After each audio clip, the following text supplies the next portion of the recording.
Mereng, mapalit aling mereng. Ano adto? Kari nga sa ni makatok ka na lamaran ka nga may tawa sa kob. Ano ba ng paliton?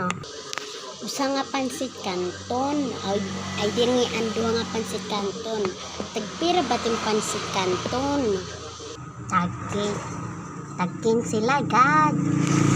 Maram ka na, tagpalit ka nga ni. Tagkin sila gad. Madoha ating anay adaling mereng kabe ade duha man ada na yan na maaram ka na kung tagpirat pansit kanton ha salamat aling mereng kapag yan naman nag-iisukiya napalit nga ni maritirang maaram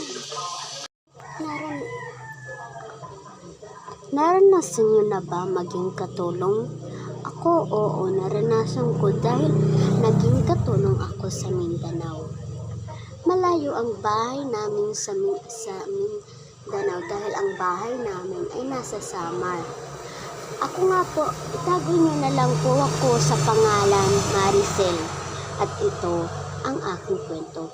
Bago ko po simulan ng istorya, huwag kalimutang mag-subscribe bilang suporta sa ating channel.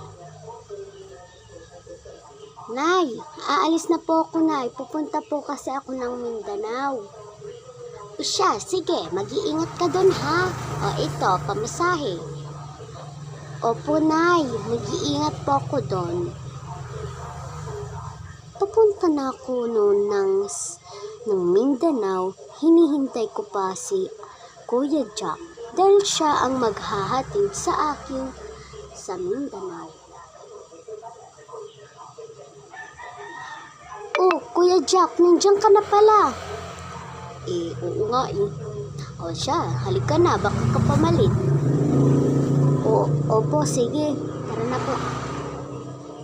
Bumuyahi kami doon sa Mindanao, malayo-layo pa, at pagbaba ko sa terminal ay nagpasalamat ako kay Kuya Jack at sumakay na ako sa van.